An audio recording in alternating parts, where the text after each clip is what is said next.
Welcome to a quick video on how to complete your portfolios. So you'll be given templates which are essential for you to complete, and you have to complete our templates unless otherwise stipulated.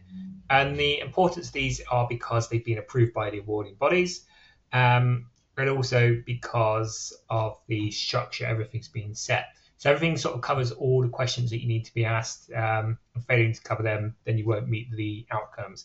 On page 1, you have a sort of a declaration sheet, so you need to put your name within this. So make sure for every submission that you type and date, so that confirms that the work is yours and you haven't cheated or anything along those lines. So we're going to use today's date, or actually now we're doing today's date.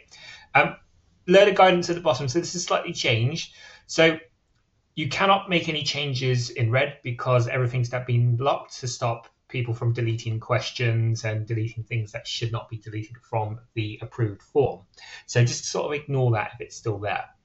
So scroll down, all you're going to do, nothing can be edited other than these like grey text boxes. So you literally just click on the text boxes and you just type in, write your answer here, okay? So that's all you need to do for each question. Just make sure you do fill it out. You meet the verb and you write a bit of detail.